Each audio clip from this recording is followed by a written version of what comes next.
Why do you go to one dentist and they tell you you have 12 cavities, but another one says you have none? Are they just after your money? Let's talk. Hi, my name is Whitney and I'm a registered dental hygienist here to talk about dentists. But before I say anything, it's important to understand really quickly the basics of tooth decay.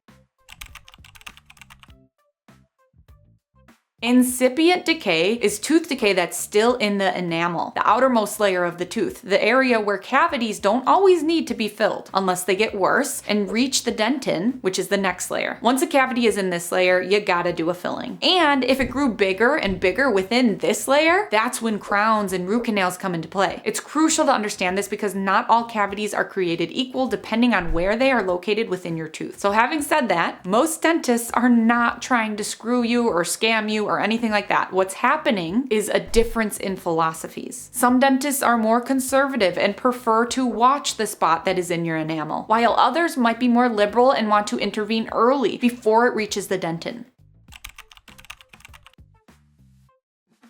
It comes down to how dentists interpret the information they see in your consultation, including your x-rays, periodontal charting, and dentition assessment, and their personal philosophy on dental care. One dentist might feel that intervening early can prevent bigger problems later on, while another might believe watchful waiting and preventative care is the way to go. Rarely would a dentist risk their career over a few $100s. Fillings are not something that make dentists good money. You know, whether you need 2 fillings or 12, it's not going to make or break their bank account. They would not put their license on the line telling you need a filling that they didn't believe you needed. Sure, there's always the possibility of a few bad apples, just like in any profession in any industry, but most dentists are driven by experience, guidelines, and your dental history, not to screw you, not to make money off you.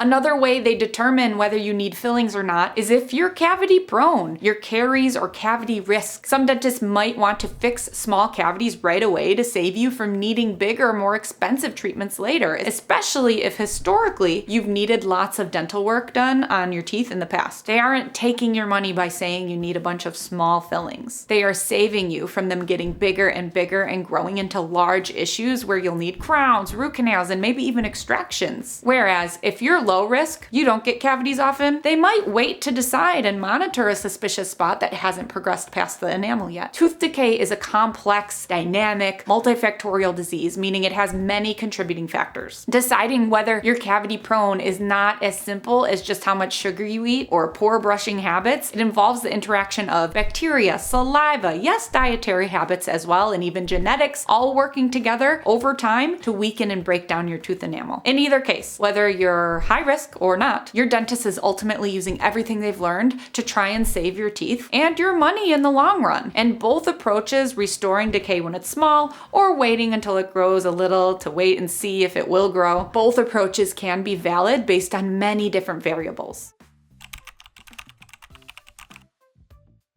Another thing to consider is when your dentist went to school. Different ages, different eras, curriculums evolve, and new guidelines emerge all the time. It's not just personal opinion driving decisions. It's a cumulative philosophical decision driven by both education and guidelines.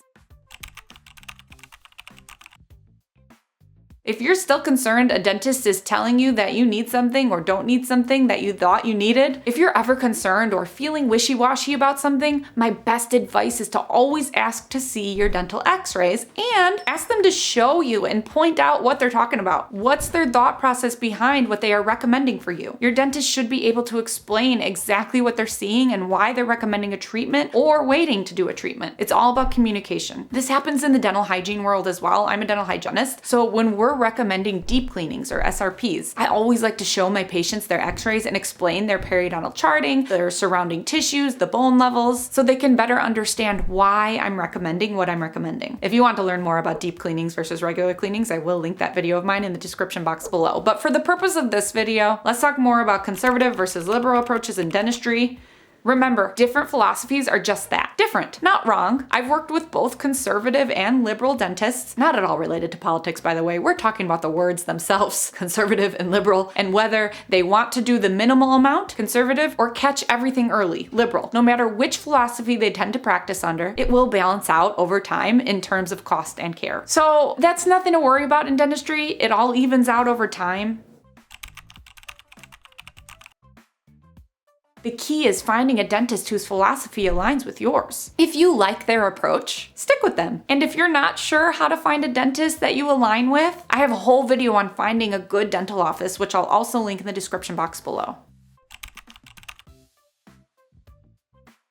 Now, about pricing. Some people might think it's fishy when prices vary from one place to the next. Maybe you saw 2 different dentists and they did happen to both say you need exactly 5 cavities filled. They were on the same page regarding the treatment itself, but the cost varied significantly. This usually happens due to the cost of living in different areas, amongst other things, their equipment, new and old. And also, dentists can actually get into trouble if they charge too far outside the standard range in their area, especially with insurance. I used to think, why can't they just charge less? They own their practice, right? But legally, they can't. They have to stay within a range of all the dental practices in their area. Economics, am I right?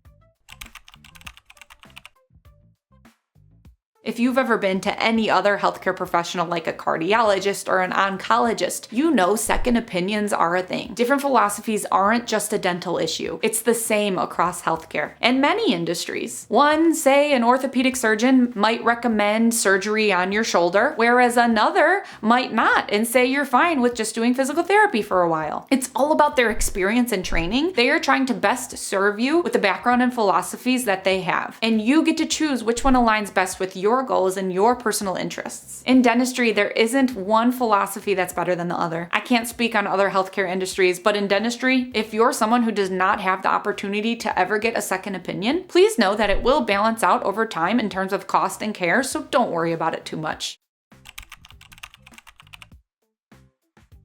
At the end of the day, it's unfortunate that a few bad dentists have made people think that all dentists are corrupt. But trust me, as a dental hygienist, if I thought they were scamming you, generalized scamming overall, I would totally tell you because I am not a dentist. I have no reason to lie for them. I could easily move to a state that allows dental hygiene-owned practices and open my own dental hygiene clinic. Well, maybe I will one day because that does sound awesome. But not for the reason of ditching working with dentists. I respect dentists for their hard work and dedication to serving their patients in the best way they see fit. Again, I'm not talking about the few bad apples out there, but the majority of dentists that just happen to practice slightly different from one another. You're always going to hear more bad stories circulating the internet because more people are compelled to post about bad things that happen to them at the dentist. The few bad apples are the ones everyone tends to hear about versus posting things like, I love my dentist, my office is great, can't wait to go back. That's not something that's usually posted or shared or reposted online, but a scary experience, a bad dental story would get shared and reposted online. That goes for everything. Controversial stories, scary stories are compelling and they are shared farther, faster, and deeper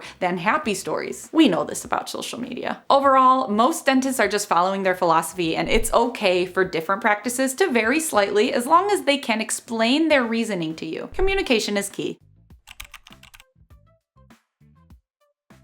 And if you're ever in doubt, ask. So many patients don't ask their dentist for details because they don't want to be grossed out, or if they're stressed out, if they're nervous, they don't want to talk about it. I get it. But if you want to know everything that's going on in your mouth, you want to understand the reasoning behind why they are suggesting you to do certain things, just ask. When I go to my doctor or my dermatologist or my allergist, I'm always like, hey, tell me everything. I love to know what's going on with my health and I want to know your thought process behind why you're recommending what you're recommending for me. If they want me to do a certain treatment, I will ask. Even if it sounds like a fine treatment, I'll always ask, are there any other options? Why do you feel this is the best option? Things like that. If you want to know, just ask. And of course, you don't have to be angry or defensive about it, like, tell me everything. If you hesitate to ask because you don't want to sound too intense, no worries. Again, communication is key. Just ask with a smile on your face, hey, I want to know what's going on in my mouth. I just like to know about my health. Please tell me everything. It will help me relax knowing what you're thinking. It's the same with dentists or any healthcare professional. You'll feel better once you're on the same page. So, are dentists con artists? No, but they may have different philosophies. So be sure to find one that matches yours. And don't forget to communicate. Ask them to explain why they recommend certain treatments and what they're finding and what they're thinking so you can fully understand what's happening with your dental health. I'll link more videos of mine below on how to understand your dental health better, including my incipient decay video, which explains more about how they determine when a cavity needs to be filled, as well as my how to find a good dental office video. And I hope this video helped you. Please like, subscribe, and turn on your notifications if it did. If you think it would help someone, be sure to share this video with them as well. And thank you to the YouTube members here and the Patreon members supporting this channel and supporting dental health awareness. If you want to join my mission in making sure evidence-based dental health information is being shared online, become part of our Teeth Talk community. The links to join are in the description box below. And until then, I'll see you on Instagram at Teeth Talk Girl. Peace, love, and teeth.